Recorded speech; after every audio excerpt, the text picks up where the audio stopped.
J'ai jamais été pro-drogue. J'ai fait une couple de raves dans ma vie, mais j'ai toujours eu peur de me perdre là-dedans, puis j'aimais pas le sentiment de déchéance quand la drogue arrête de faire effet. J'ai bu en tabarnak par contre, puis j'ai fumé on and off pas mal toute ma vie. Je me laissais souvent retenter quand j'avais arrêté depuis des mois parce que quelqu'un fumait à côté de moi ou parce que je m'emmerdais, jusqu'à temps que je vive ma rupture puis que j'ose plus rien prendre parce que je savais que c'était au risque de ma santé mentale. Dans ma quête pour aller mieux, je suis retournée faire de l'ayahuasca 2 fois et même si ces expériences-là ont eu une grande valeur dans mon cheminement, aujourd'hui, je veux focusser uniquement sur le champignon magique. Je vous laisse quand même les vidéos de ma première expérience d'ayahuasca ici dans l'écran pour ceux que ça intéresse. J'avais déjà fait des champignons magiques 3 fois dans ma vie. Une fois où j'ai rien senti, une fois où on est rentré dans la maison du dealer à son insu, puis une fois où j'ai battrippé parce que j'ai eu la bonne idée de faire ça dans une première date avec un gars puis il me laissait tout seul en train de paranoïer. Fait que disons que pendant longtemps, c'était pas quelque chose que je voulais refaire, tu sais. Le problème, c'est qu'on n'est pas éduqué sur le sujet. On prend ça pour s'évader, pour avoir du fun, pour rire, sans vraiment prendre conscience de la complexité du champignon derrière. Puis là, juste avant qu'on rentre dans le vif du sujet, je tiens à préciser que je ne suis pas une professionnelle de la santé. Obviously, je suis juste une personne qui parle de son expérience ici et qui a fait ses propres recherches. Donc,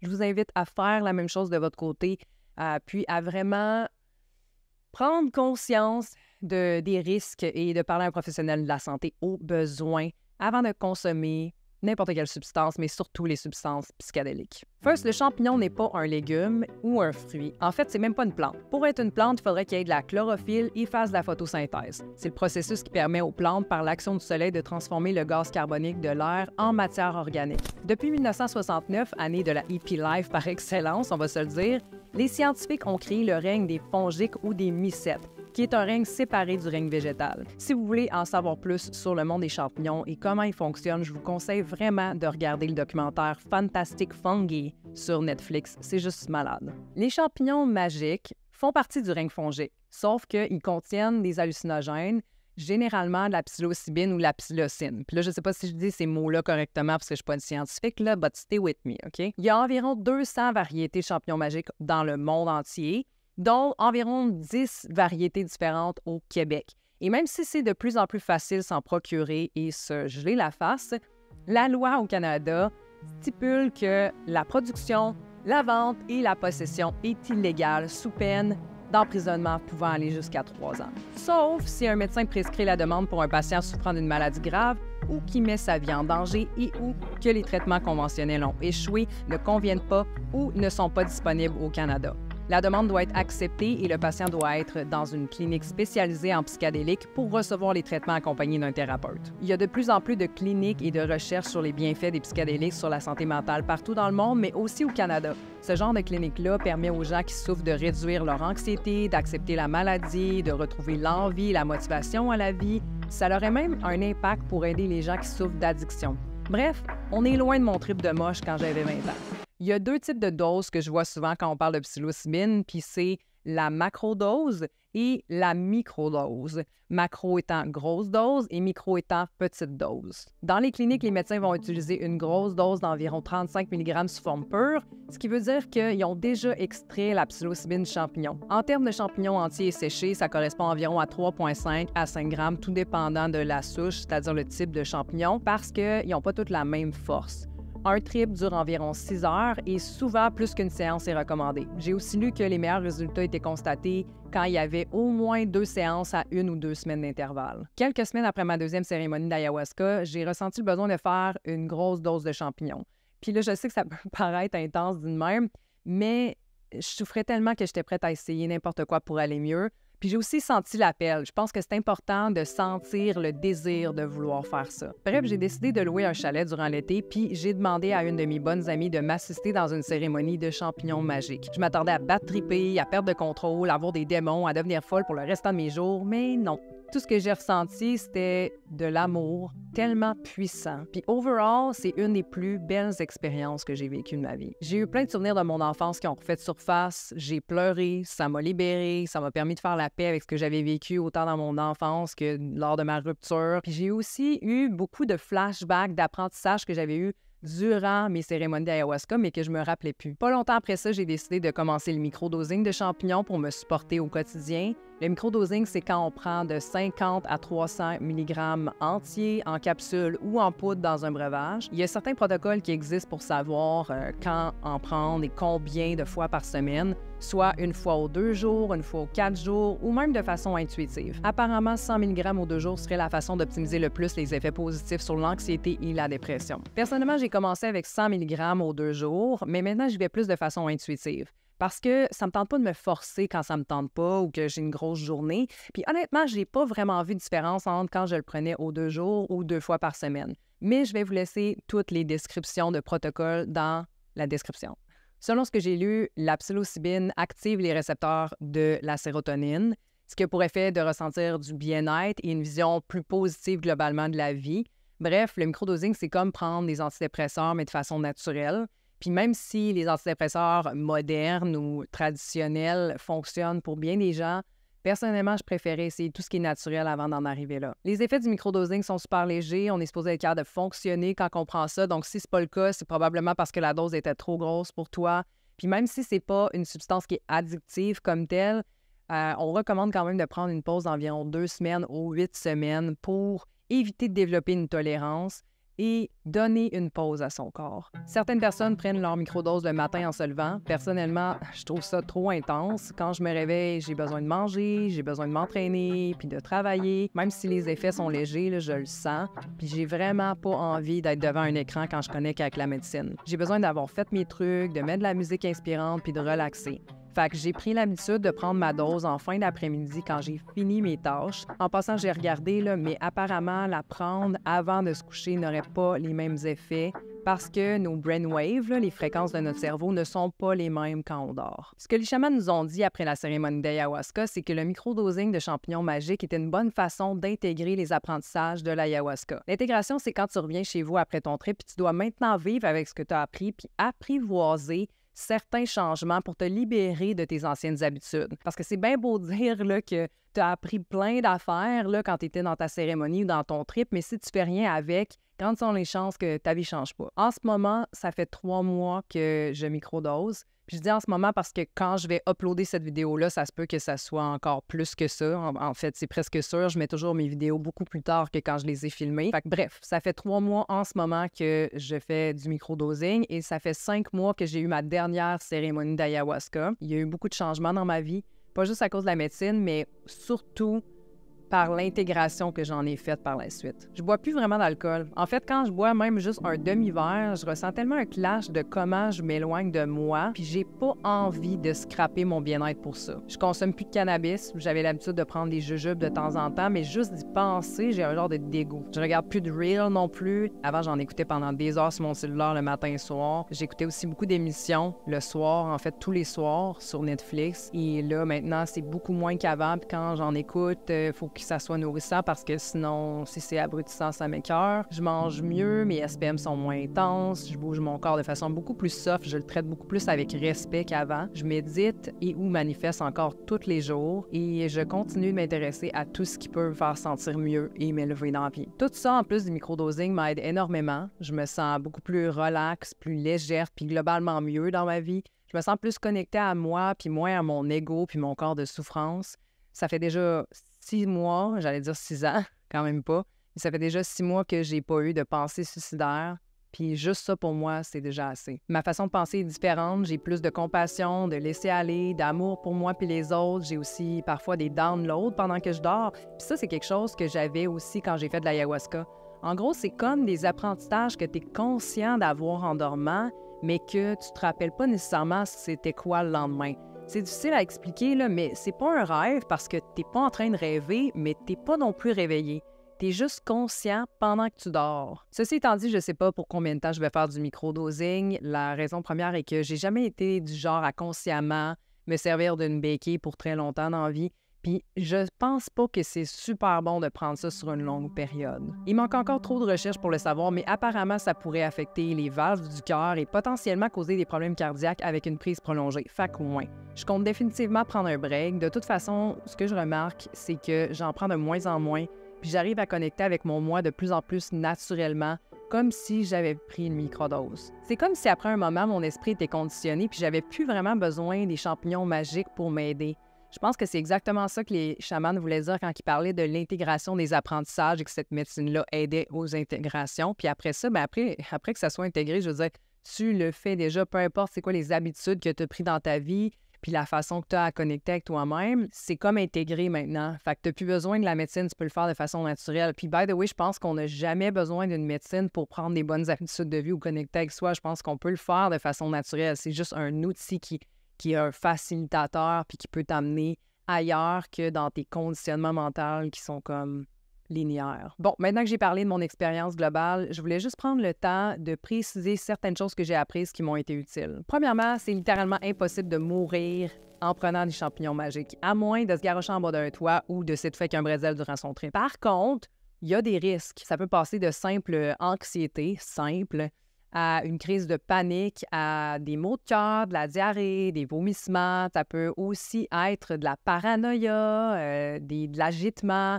ou, dans les plus rares cas, une psychose, des convulsions et même tomber dans le coma. Fait que les personnes qui ont des antécédents médicaux ou qui ont des personnes qui souffrent de troubles psychologiques dans leur famille devraient toujours demander à un professionnel de la santé avant même de l'essayer ou devraient tout simplement s'abstenir. Personnellement, j'ai remarqué qu'en prenant une grosse dose, j'avais mal au cœur. Par contre, pas de là à vomir, mais j'ai quand même eu mal au cœur durant toute mon trip. Il y a certaines façons d'éviter ça, mais j'ai toujours été sensible à la base. Moi, tout me donne mal au cœur anyways. Ensuite de ça, j'ai ressenti des maux de tête. Même avec une microdose, je ressentais des maux de tête au début, qui étaient vraiment des flashs, pas super intenses, mais très brefs. Puis c'est parti, ça, avec le temps. J'en ai eu aussi quand j'ai fait ma grosse dose. Ça, c'était pas mal tout le long. J'ai aussi ressenti de l'anxiété quand j'ai pris ma grosse dose, surtout quand elle était à son apogée, son plein effet. Puis, en fait, c'est l'anxiété, c'est comme une barrière qu'il faut traverser mentalement sans que tu t'en rendes compte. C'est comme une vague que tu es dedans, puis à un moment donné, tu reprends ton souffle. Puis c'est important à ce moment-là d'avoir quelqu'un de confiance à côté de toi pour t'aider à traverser ça, parce que sinon, tu peux vraiment rester dans l'anxiété pas mal tout ton trip, j'imagine. Puis c'est dit que cette anxiété-là, c'est en fait la barrière de ton ego que tu dois traverser, parce que quand tu es rendu de l'autre bord, tu n'as plus d'ego. Puis là que c'est malade, parce que tu ressens pas l'ego, tu ressens juste le bien-être, la joie, l'unicité avec les autres. C'est fou. Deuxièmement, ce que tu prends et comment tu le prends et t'entoures a un impact sur ton trip. La quantité, mais aussi l'environnement, le moment et ton alimentation va avoir un impact. Si tu n'en as jamais fait, c'est conseillé de commencer progressivement, obviously. Fait que si tu n'en as jamais fait, commence avec une microdose, après ça un petit 0,5, après ça 1 gramme. Puis éventuellement, tu augmentes au besoin. C'est aussi conseillé de jeûner 4 à 6 heures avant pour éviter les maux de cœur. Ça ne m'a pas vraiment aidé en tant que tel pour les maux de cœur, mais c'est aussi pour que le champignon fasse son plein effet si tu décides de faire une grosse dose accompagnée de tout ça. Je sais que même quand je prends une microdose, si j'ai pas mangé ou j'ai mangé léger, exemple, je le prends le matin, comme j'avais déjà essayé, ou encore que j'ai mangé léger dans ma journée, je ressens beaucoup plus la microdose que quand j'ai mangé. Il y a aussi moyen d'accentuer son trip en faisant un lemon tech. En gros, c'est une technique dans laquelle on trempe le champignon en poudre dans du jus de citron pendant 15 minutes, ce qui libère la psilocybine au lieu que ton corps aille à briser le champignon pour l'absorber. Ce qui fait en sorte qu'une plus petite quantité peut donner un plus gros buzz, puis que les effets sont plus rapides et plus intenses. Mais le trip est plus court, genre au lieu de durer 6 heures, ça va être 4 heures. Apparemment, ça l'aide aussi à réduire le mal de cœur, mais personnellement, je suis juste pas game d'essayer ça. Le moment est aussi crucial, même si c'est juste pour une microdose, surtout si tu l'as jamais fait. Assure-toi de ne pas être en public ou d'avoir des choses importantes à faire cette journée-là. C'est aussi important, je pense, de se sentir bien dans son être, dans son esprit et dans son environnement avant de faire ça. Pour les macrodoses, je conseille d'avoir quelqu'un de confiance avec toi pour te sécuriser et éviter un bad trip, mais aussi t'aider parce que tu risques d'avoir de la misère à faire des choses simples comme te lever. Je vous conseille aussi d'être couché confortablement, les yeux fermés avec de la musique douce, puis des options de plus ou moins de chaleur au besoin et une boîte de mouchoirs à côté. Assurez-vous de prendre la bonne sorte de champignons d'une source fiable. Ça serait comme plate de crever parce qu'on a pris un mauvais champignon. Personnellement, je prends du Golden Teacher. Le Golden Teacher, c'est un strain, un type, une variété de champignons. De ce que j'ai lu, c'est le champignon le plus populaire pour ceux qui commencent et ceux qui sont habitués. Comme son nom l'indique, l'enseignant d'or permet de connecter avec sa vérité. Et c'est aussi apparemment un des trips les plus soft dans son énergie, si on veut. Par contre, ça reste un trip, t'sais. Troisièmement, la magie du champignon continue de faire son effet même après quelques jours de sa consommation. Prends le temps de connecter avec ton être dans cette période-là. Prends le temps d'analyser tes rêves, ton sentier, mais aussi de protéger ton énergie qui est assez ouverte dans ces moments-là. Le champignon, à la base, ça sert à réduire l'ego, à augmenter notre senti pour ultimement connecter avec notre tête, mais aussi toute source de vie, même les plantes. Je me rappelle, il n'y a pas si longtemps encore, j'étais allée dans un centre d'achat, OK? Puis je vous jure, je ressentais l'énergie des gens puis ce qu'ils portaient sur eux depuis très longtemps. genre ce qu'ils avaient vécu, les choses qui leur pesaient, parce qu'évidemment, quand je dis porter sur eux, c'est pas leurs vêtements, on s'entend. Fait que dans les moments de même, c'est important de savoir comment protéger son énergie, entre autres, en ne s'identifiant pas à l'énergie des autres, mais aussi en leur envoyant de l'amour aux besoins en pensée, bien sûr. Parce qu'en personne, des fois, ça peut être déplacé, tu sais. Si tu es une personne hypersensible comme moi ou tu es en SPM, il se peut très bien que les effets soient amplifiés et beaucoup plus intenses que quelqu'un d'autre, ce qui est tout à fait normal. Puis là, quand je dis les effets, c'est autant de sentir l'énergie des gens que aussi tous tes sens qui sont déjà amplifiés à la base, mais encore plus si tu es hypersensible. Personnellement, si je fais une microdose, j'ai besoin d'être chez moi parce que tout est un stimuli, puis je me sens irritable d'être hyper stimulée, même si je suis avec un ami tranquille. C'est comme si les stimuli m'empêchaient de connecter avec mon être. Mais bon, peut-être que ça vous fera pas ça. Je connais plein de monde qui prennent du moche en groupe. Je pense juste que si notre but, c'est de connecter avec sa vérité, c'est mieux de le faire seul, à moins que ce soit une grosse dose. Et dernièrement, le moche, comme toutes les autres modalités, c'est pas le secret à tous nos problèmes. Le secret, c'est toi. Je sais que c'est chiant à entendre parce qu'on cherche toujours une source externe pour nous aider, mais la vérité, c'est que les champignons magiques, c'est probablement une infime partie de ta transformation, voire même c'est peut-être complètement inutile à ta transformation. Même s'il y a des effets positifs, les champignons magiques sont pas si magiques que ça si on fait pas le travail de notre côté. Je me rappelle avant de faire ma première cérémonie d'ayahuasca que je me disais « Je veux plus avoir de pensée suicidaire jamais, je veux être complètement heureuse, je veux une vie amoureuse épanouie, mais peut-être qu'avant d'arriver là, faut que tu ailles là, puis là, avant d'être là. Puis de toute façon, le là, on s'entend que c'est pas la fin, là, parce que ce là va devenir là à un moment donné, on s'entend. Mais bref, peut-être qu'avant de ne plus avoir de pensée suicidaire, il faut que tu apprennes à t'aimer. Peut-être qu'avant d'être complètement heureuse ou du moins satisfaite avec ta vie, tu dois d'abord changer certaines choses et te libérer de certaines choses. Consommer du moche, c'est une chose, mais ce que tu consommes le reste du temps, c'est aussi important. Ce que tu regardes à la TV, ce que tu manges, ce que tu penses, ce que tu écoutes, les gens que tu fréquentes. Fait que si tu es vraiment sérieux ou sérieuse dans ta démarche, assure-toi de changer ou laisser aller les choses qui t'empêchent d'avancer. Ton expérience va être amplifiée positivement, elle va être beaucoup plus durable puis beaucoup plus satisfaisante pour toi. Je tiens quand même à dire que j'écoute la TV de temps en temps, même si je me sens mal parce que j'ai peur de retomber dans l'inconscience, mais je veux pas non plus regarder un arbre pendant 4 heures pour éviter ça. Je pense que l'important, c'est la constance puis la présence, pas la perfection. Dans le processus, ça se peut que tu te sentes déconnecté de certaines personnes, entre autres parce que ces personnes-là comprennent pas ou sont en désaccord, mais plus souvent qu'autrement parce que ton énergie et tes besoins changent, puis ils sont plus à la même fréquence que ces gens-là. Ça me fait un peu penser à quand on revient d'un long voyage, puis ceux qui ont déjà voyagé longtemps vont comprendre, mais tu vis tellement une belle expérience avec plein d'affaires qui se sont passées, mais toi, tu reviens après ça dans ta vie que tu avais avant, avec les gens que tu connaissais déjà, ton confort et tout ça, puis les gens n'ont pas vraiment changé autour de toi. Toi, t'as changé, fait qu'il y a vraiment un clash, puis eux comprennent pas ce que t'as vécu. Dans ces moments-là, c'est important de pas juger, de pas essayer de changer leur vie à ta façon ou de penser que t'es meilleur parce que tu médites. Je sais que c'est dur parce que on sait qu'il y a certaines choses qui ont marché pour nous, qui sont bonnes pour nous, qui ont tellement changé notre vie, puis on veut tellement pas que les gens souffrent autour de nous qu'on essaie de les aider. Mais on doit laisser les gens vivre leur propre expérience, puis être là au besoin.